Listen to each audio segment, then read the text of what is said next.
Thomas Kenneth Mattingly, better known as TK, has been instrumental in the development of the United States space program, and his journey began right here on the plains of Auburn.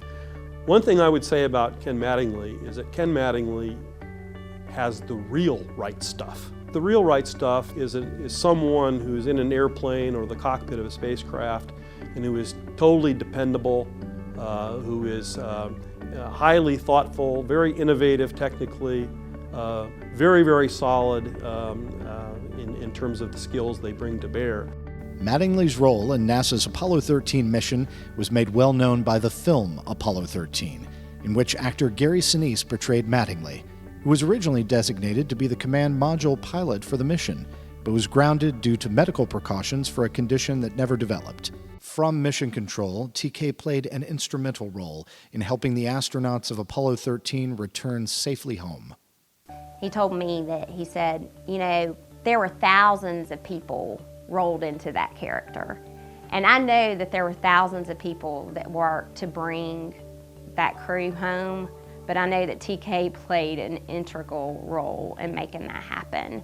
Mattingly's involvement with the Apollo program began long before Apollo 13.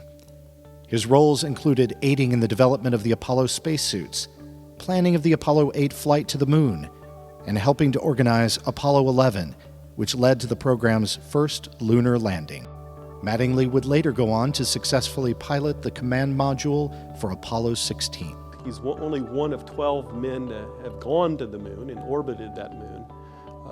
And that's undoubtedly one of the highlights of his career. Mattingly attended Auburn University on a Navy ROTC scholarship and earned a degree in aeronautical engineering in 1958. 2 years later, in 1960, Mattingly earned his wings and would go on to amass 5,000 hours of jet aircraft experience, flying the A-1H aircraft and the A-3B aircraft from aircraft carriers. From there, he set his sights on the stars.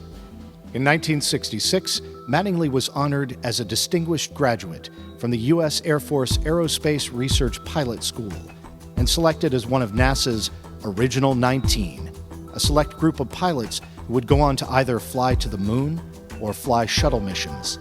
Mattingly accomplished both. One thing about Ken is you don't want to just call him a spaceman or an astronaut. I mean, he is a very solid engineer. He's a naval aviator. He became a rear admiral in the United States Navy, after all, and he became a very accomplished and respected aerospace executive. So you put all of that together, and the man's just had an unbelievably extraordinary life and life's work. Mattingly's career with NASA continued well beyond the Apollo program, as he served as head of astronaut support in the Shuttle Transportation System program. He led the Astronaut Office Ascent Entry Group, and he was technical assistant for flight tests of the Orbital Flight Test Program. After serving as backup commander for STS-2 and STS-3, Mattingly was appointed commander for the Space Shuttle Columbia's fourth and final test. This was the famous Auburn flight because it was a flight that Ken commanded, but his pilot for that flight was Hank Hartsfield, who was also an Auburn graduate. And one other thing about Apollo 16, which tells you about Ken and his fondness for Auburn University, Ken apparently brought an Auburn flag with him on that mission. The astronauts were not allowed to take many personal items with them. And I think that says a lot about how fondly Ken kept Auburn University in his heart. Since Mattingly's retirement, he's returned to Auburn on a number of occasions to speak with students of the College of Engineering.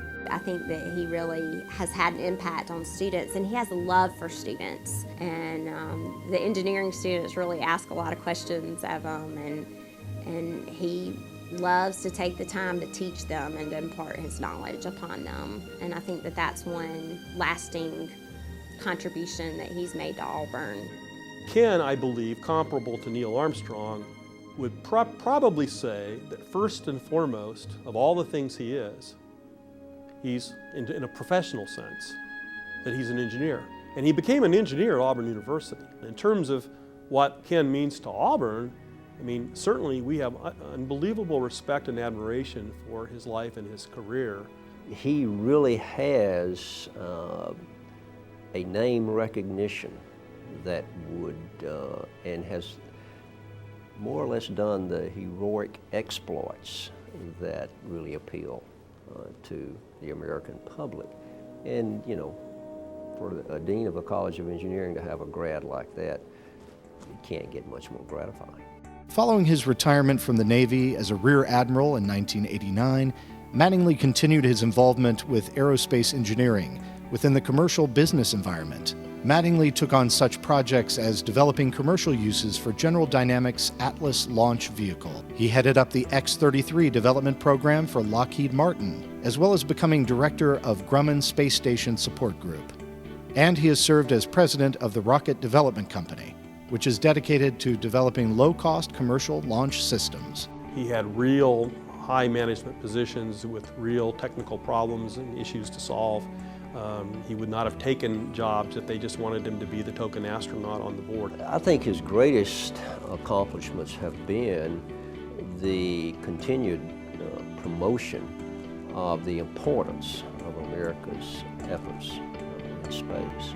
The technology that has come from that effort that has basically enhanced and changed life in probably every household in America. Mattingly has been decorated with numerous awards throughout his stellar career, including the Johnson Space Center Group Achievement Award and the American Astronautical Society Flight Achievement Award. NASA has also awarded Mattingly with the Ambassador of Exploration Award, a lunar sample collected during the Apollo space explorations, which Mattingly so passionately dedicated his life to seeing through. He selected the College of Engineering at Auburn University to display his award. It tells you something about TK's loyalty to Auburn University. It holds a special place in his heart. And I think to receive the Lifetime Achievement Award, which is the highest award you can receive at Auburn, means the world to him. This is a different one. This is a family award. This is a recognition from your family that you have accomplished great things. For a man with such a distinguished career of excellence, amongst his defining characteristics, TK is an extremely modest and very reserved individual. It is this down-to-earth quality that others find so remarkable when they recall conversations with him. I've never met Thomas. Thomas is TK's son, but I can tell you how proud TK is of Thomas. When we talk about Thomas, he just beams. He does love foreign sports cars. One of the things I remember him telling me was that he had told Thomas when he finished his degree, when he became a doctor, that he owed TK a sports car. So I don't know if he ever got the sports car, but I do know that TK is so proud of his son.